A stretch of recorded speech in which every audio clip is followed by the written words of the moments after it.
찬송가 96장 부르겠습니다. 찬송가 96장입니다. 예수님은 누구신가? 우는 자의 위로와 없는 자의 풍성이며 천한 자의 높음과 잡힌 자의 노임되고 우리 기쁨 되시네. 예수님은 누구신가? 약한 자의 강함과 눈먼 자의 빛이시며 병든 자의 고침과 죽은 자의 부활되고 우리 생명 되시네. 예수님은 누구신가? 주한 자의 정함과 죽을 자의 생명이며 죄인들의 중보와 멸망자의 구원되고 우리 평화 되시네. 예수님은 누구신가? 온 교회의 머리와 온 세상의 구주시며 모든 왕의 왕이요 심판하실 주님 되고 우리 생명 되시네. 아멘. 하나님 아버지 감사합니다. 오늘 하루를 살아가면서 우리가 하나님의 말씀을 통해서 하나님 앞에 서게 됩니다. 오늘도 우리가 하나님의 말씀을 통해서 예수님이 누구이신지 깨닫게 하시는 은혜가 있게 하시고 우리의 삶의 주가 되시고 왕이 되시는 그 예수님의 말씀을 따라 살아가게 하시는 은혜가 있게 하시고 우리가 또한 이 하나님의 말씀을 통해서 우리 안에 정말 생명이 풍성함으로 말미암아 끝까지 주님의 사람으로 살게 하시는 역사가 있기를 줄 믿습니다. 특별히 설날 명절 가운데 있습니다. 좀 우리 교우들 주님께서 붙잡아 주시고 날마다 영혼이 잘된 같이 범사가 잘되며 강건한 가운데 정말 주님의 사람으로 살아가게 하시는 은혜가 있게 하시고 또 온 가족들 다 예수 믿게 하시고 하나님의 자녀가 되게 하시고 하나님께서 함께 하시는 복된 인생길 걸어갈 수 있도록 인도하실 줄 믿습니다. 감사하고 예수님의 이름으로 기도 올려옵나이다. 아멘. 하나님의 말씀을 보겠습니다. 하나님의 말씀은 요한복음 6장 30절에서 40절 말씀까지를 읽어드리겠습니다. 요한복음 6장 30절부터 40절 말씀까지입니다. 그들이 묻되 그러면 우리가 보고 당신을 믿도록 행하시는 표적이 무엇이니까? 하시는 일이 무엇이니까? 기록된 바 하늘에서 그들에게 떡을 주어 먹게 하였다 함과 같이 우리 조상들은 광야에서 만나를 먹었나이다. 예수께서 이르시되 내가 진실로 진실로 너희에게 이르노니 모세가 너희에게 하늘로부터 떡을 준 것이 아니라 내 아버지께서 너희에게 하늘로부터 참떡을 주시나니 하나님의 떡은 하늘에서 내려 세상에 생명을 주는 것이니라. 그들이 이르되 주여 이 떡을 항상 우리에게 주소서. 예수께서 이르시되 나는 생명의 떡이니 내게 오는 자는 결코 줄이지 아니할 터요 나를 믿는 자는 영원히 목마르지 아니하리라. 그러나 내가 너희에게 이르기를 너희는 나를 보고도 믿지 아니하는도다 하였느니라. 아버지께서 내게 주시는 자는 다 내게로 올 것이요 내게 오는 자는 내가 결코 내쫓지 아니하리라. 내가 하늘에서 내려온 것은 내 뜻을 행하리 함이 아니요 나를 보내신 이의 뜻을 행하려 함이니라. 나를 보내신 이의 뜻은 내게 주신 자 중에 내가 하나도 잃어버리지 아니하고 마지막 날에 다시 살리는 이것이니라. 내 아버지의 뜻은 아들을 보고 믿는 자마다 영생을 얻는 이것이니 마지막 날에 내가 이를 다시 살리리라 하시니라. 아멘. 오늘 하루 살아가시면서 우리가 날마다 예수님 안에 거하고 또 예수님과 동행하는 믿음의 삶이 되시기를 주님의 이름으로 축복합니다. 우리가 신앙생활하면서 예수님을 만나기 전에는 예수님이 누구인지 몰랐습니다. 예수님께서 내 삶의 구원자 되시고 주인 되시고 하나님이 내 아버지 되시는 것을 알지 못했지만 예수님을 만남으로 말미암아 내가 얼마나 죄인인 것을 깨닫게 되고 이 죄 문제 때문에 예수님이 이 땅에 오시고 구원자로 끝나는 것이 아니라 예수님의 내 삶의 주인 되시는 삶을 살게 되었습니다. 그래서 우리가 예수 믿는 사람에게는 내가 예수님을 만난 것이 가장 복된 일이고 정말 또 예수님, 내가 이 땅에 삶을 살아가면서 예수님을 주인으로 모시고 삶을 살아가는 것이 얼마나 중요한지를 날마다 깨닫는 삶을 살아가셔야 됩니다. 그러나 예수님을 만나지 못한 사람들은 예수님이 누구인지를 몰라요. 특별히 또 자기 자신이 죄인인 것도 알지 못하고 인생의 주인 되시는 그 예수님을 알지 못하기 때문에 자기가 인생의 주인 돼서 자기 마음대로 살아보지만 그 안에 영원한 목마름을 가지고 살고 있는 모습을 보게 됩니다. 근데 우리가 신앙생활하면서 예수 믿지 않은 사람에게 예수를 전해야 될 이유가 뭐냐 보면 내가 예수님을 믿음으로 말미암아 영원한 생명을 얻었다면 믿지 않는 사람들에게 예수님을 전함으로 말미암아 그들 또한 예수님의 생명으로 나오게 해야 될 책임이 있다는 것을 기억하셔야 됩니다. 우리가 신앙생활하면서 자기 이기주의에 빠지지 않아야 돼요. 내가 예수님 만났으니까, 내가 예수 믿었으니까 나는 천국 가니까 됐어라고 하기보다는 아직까지 예수 믿지 않은 내 가족들, 내 주변 사람들에게 내가 만난 이 예수, 나의 죄를 용서해 주시고 내 삶의 주인 되시고 내 삶을 이끌어 주시는 이 예수님을 증거함으로 말미암아 그들 또한 생명의 길로 인도하는 것이 우리의 사명이라는 것을 잊어버리지 마시고 살아가시길 바랍니다. 특별히 과거의 믿음의 선배들은 이 설날 연휴 기간 동안에 정말 사랑하는 가족들에게 복음을 전하기 위해서 힘썼습니다. 믿지 않는 사람들, 믿지 않는 가족 친지들을 1년에 볼 수 있는 시간들이 많지 않았기 때문에 만나는 순간에 내가 믿는, 내가 만난 예수를 증거함으로 말미암아 정말 가족들을 주님 길에 인도하는 그 사명들을 감당하는 날이 설날이었고 또 추석이었다는 것을 알게 됩니다. 특별히 이제 오늘 이 말씀을 보시면서 예수님께서 우리에게 생명을 주시기 위해서 이 땅에 오셨다는 것을 충분히 말씀을 하고 있는데 예수님께서 오병이어 기적을 일으키십니다. 죽은 자를 살려내십니다. 병든 자를 치유하십니다. 귀신 들린 사람을 쫓아내십니다. 주님께서 왜 이런 표적을 행하시냐 보면 예수님이 누구시냐는 거예요.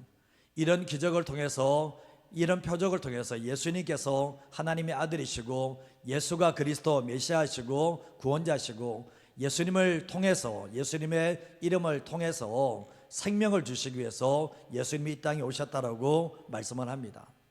요한복음에 표적이 참 많습니다. 7대 표적이라 하기도 하고 여러 가지 기적의 역사 나타나지만 예수님이 나타내는 모든 표적 속에는 예수님이 누구이신가, 하늘로부터 오신 분이시고 우리의 구원을 위해서 이 땅에 오셨다는 것을 예수님은 나타내기 위해서 표적을 행하시는 모습을 보게 됩니다.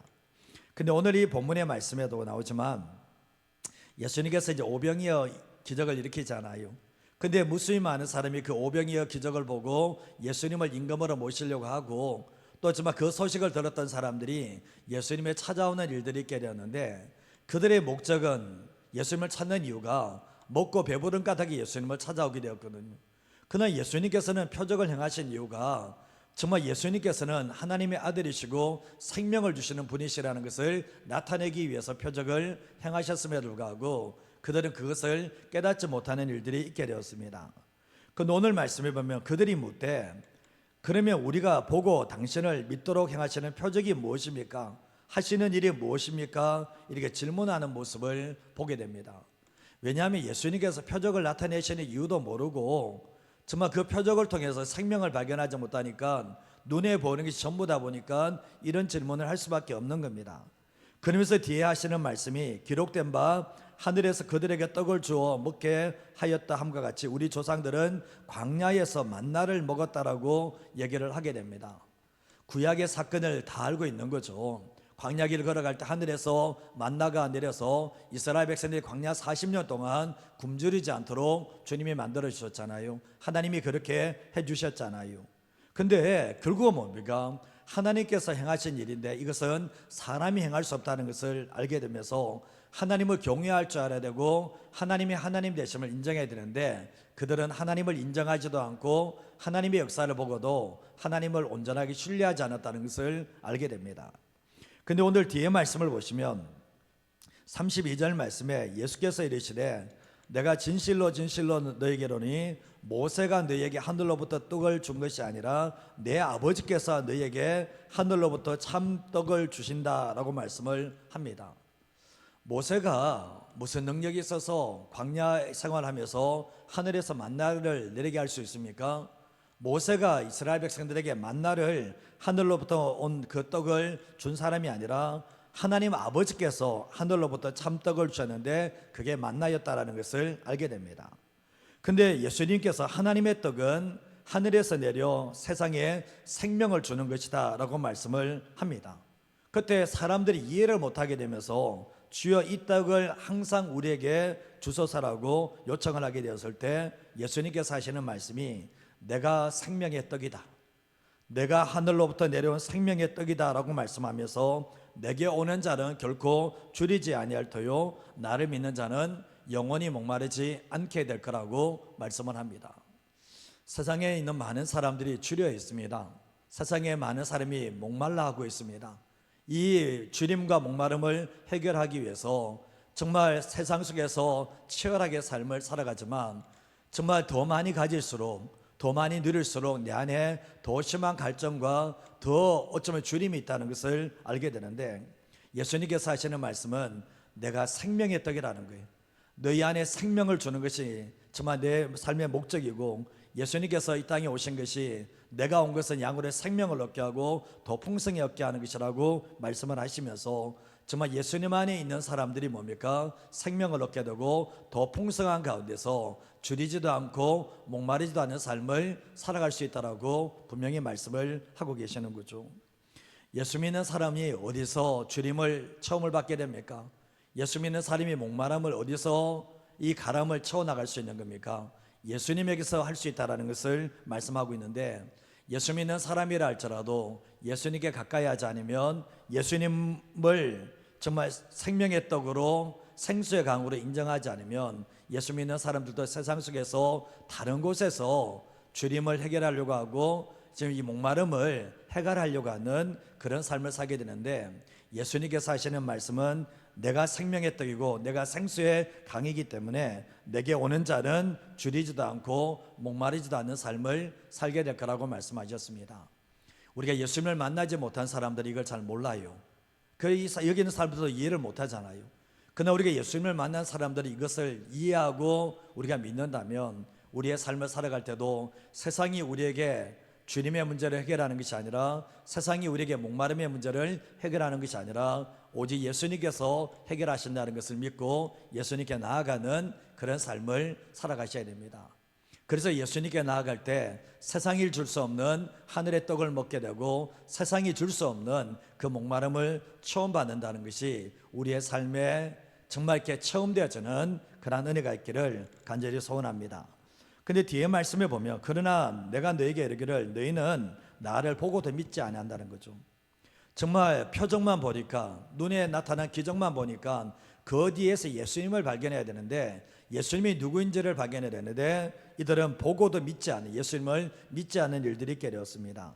근데 뒤에 보면 하시는 말씀이 아버지께서 내게 주시는 자는 다 내게로 올 것이요 내게 오는 자는 내가 결코 내쫓지 않는다라고 말씀을 합니다. 예수님은 아버지께서 내게 주시는 자라고 말씀합니다. 그 사람은 다 내게로 오게 될 건데 그 사람은 절대로 내가 쫓아내거나 정말 그 사람을 모른다라고 하지 않는다라고 말씀을 하고 계시죠. 그러면서 예수님께서 이 땅에 오신 목적에 대해서 얘기하는데 내가 하늘에서 내려온 것은 내 뜻을 행하리 함이 아니요 나를 보내신 이의 뜻을 행하리 함이다 라고 말씀하셨어요. 예수님이 이 땅에 오실 때는 자유로 자기 뜻대로 이 땅에 오신 것이 아니라 하나님의 아버지 뜻을 알고 이 땅에 오셨고, 그리고 예수님께서 이 땅의 삶을 살아가는 이유도 보면 자신의 이름을 드러내기 위해서 자신의 뜻을 행하기 위해서 온 것이 아니라 하나님 아버지의 뜻을 위해서 이 땅에 오셨는데, 나를 보내신 이의 뜻은 내게 주신 자 중에 내가 하나도 잃어버리지 아니하고 마지막 날에 다시 살리는 것이 결국 뭡니까? 나를 보내신 이 아버지의 뜻이라고 말씀을 합니다. 또 강조하는 게 뭡니까? 내게 주신 자죠. 하나님 아버지께서 내게 주신 자 중에 내가 하나도 잃어버리지 않고 다 마지막 날에 살리는 것이 바로 하나님 아버지의 뜻이라고 분명히 말씀을 합니다. 그러면서 뒤에 마지막 구절에 보면 이제 내 아버지의 뜻은 아들을 보고 믿는 자마다 영생을 얻는 이것이니 마지막 날에 내가 이를 다시 살리리라 하시니라 라고 말씀합니다. 하나님 아버지의 뜻이 뭐냐? 아들 예수님을 이 땅에 보내시고 그 아들 예수 그리스도를 보고 믿는 자마다 영생 생명을 얻는 것이 하나님 아버지의 뜻이라고 말씀을 합니다. 인간은 다 모두 죄인이잖아요. 이 죄로 말미암아 하나님과 분리되고 우리가 사망이 이 땅에 오셨잖아요. 사망이라는 것이 영적인 죽음을 얘기하는데 하나님과 분리된 이 사망이 우리에게 찾아오게 되는데, 이 죄의 문제와 사망의 문제를 해결할 수 있는 분은 오직 예수님밖에 없는 거죠. 결국 예수님께서 죄의 문제를 해결하기 위해서 예수님이 십자가에 죽으시고 그 피를 흘려주셨고, 그리고 사망의 문제를 해결하기 위해서 예수님께서 3일 만에 부활하심으로 말미암아 이 예수님의 십자가의 죽으심과 부활하심을 믿는 사람들에게 이 영생 생명을 주시고 마지막 날에 다시 살림을 받게 되는 역사가 있다라고 말씀을 하고 있습니다. 우리가 신앙생활하면서 하나님의 나라는 죽고 난 뒤에 천국에서 누리는 게 아니라 이 땅에서 누리는 거죠. 우리가 이 땅에서 결국 뭡니까? 줄이지도 않고 목마르지도 않게 하시는 그 하나님의 나라, 하나님의 은혜를 누리게 되면서 결국은 이 땅 너머에 영원한 천국에서 주님과 함께 영원토록 살아가는 그 새로운 삶이 펼쳐진다는 것을 우리에게 말씀하고 있습니다. 우리의 삶을 살아갈 때 그렇습니다. 예수님이 누구신가? 예수님을 만난 사람은 예수님이 누구신가? 예수님이 정말 내 삶의 생명의 떡이신가? 정말 내 목마름을 채워주는 생수의 강과 같은 분이신가를 날마다 점검해 보시고, 혹여나 예수님이 아니라 세상에서 뭔가 이것을 구한다면 우리의 삶의 영원한 목마름 속에, 영원한 주림 속에 살아갈 수도 있다는 것을 기억하셔야 되고요. 오늘 말씀 속에서 하나님 아버지의 뜻이 뭔가? 아들 보고 믿는 자마다 생명을 주는 것, 영생을 얻게 하는 것, 마지막에 살리는 것이 정말 아버지의 뜻이라고 말했다면 우리의 삶을 살아갈 때도 정말 내가 예수님을 믿음으로 말미암아 내가 내 안에 영생이 넘쳐나고 내 주변 사람들에게, 내 가족들에게 아들을 증거함으로 말미암아 아들을 보고 믿게 하는 그런 사역을 통해서, 복음 전파를 통해서 살려내게 하시는 하나님의 역사가 일어나기를 간절히 소원합니다. 이 땅에 있는 많은 사람들이 하나님의 생명이 없습니다. 영생이 없습니다. 그러나 아들 보내시면서 정말 하나님께서 이 아들을 보내시면서 십자가에 죽이면서 우리에게 원하셨던 것이 생명을 주기를 원했다면, 이 생명을 얻은 사람이 더 풍성한 삶을 살아가기를 원하신다면 이 땅의 삶을 살아가는 동안에 이 예수님의 손을 꼭 붙들고 주님과 동행하는 삶을 살아가는 우리 모든 성도님 되시기를 주님의 이름으로 축복드립니다. 기도하겠습니다. 하나님 아버지 감사합니다. 예수님께서 하늘로부터 온 생명의 떡이라고 말씀하셨습니다. 내게 오는 자는 결코 줄이지 아니하고 나를 믿는 자는 영원히 목마르지 아니할 거라고 말씀하셨습니다. 주님, 그랬습니다. 우리가 세상에 있을 때 정말 우리가 늘 줄이고 늘 목마른 가운데 삶을 살았는데 예수님을 만남으로 우리 안에 영원한 생수가 흘러 넘쳐나고 또 주님께서 우리의 모든 주림을 채워주시는 그 주님을 경험하며 살게 됩니다. 하나님 아버지, 그러나 이것을 나 혼자 누리는 것이 아니라 함께 누리게 하시는 은혜가 있게 하시되, 정말 예수님께서 말씀하셨던 것이 내 아버지의 뜻은 아들을 보고 믿는 자마다 영생을 얻는 그것이라고 말씀하셨는데, 정말 나만 예수 믿고 나만 영생을 얻는 것이 아니라 내 사랑하는 가족들에게 예수님에 대해서 증거하게 하시되, 예수님의 구원자 되심을, 예수님의 주인 되심을 증거함으로 말미암아 우리 모든 가족들이 영성을 얻게 하시고 하나님의 자녀가 되게 하시는 놀라운 역사가 일어나게 될 줄 믿습니다. 교회가 날마다 구원받는 사람이 되어가게 하시되 정말 생명을 얻는 자들이 그 생명을 나눠줌으로 말미암아 더 하나님의 풍성한 생명이 부어지는 공동체가 될 수 있도록 인도하실 줄 믿습니다. 오늘 하루의 삶 가운데서도 주님이 동행하시는 복된 하루가 되기를 간절히 소원하옵고 예수님의 이름으로 기도 올려옵나이다. 아멘.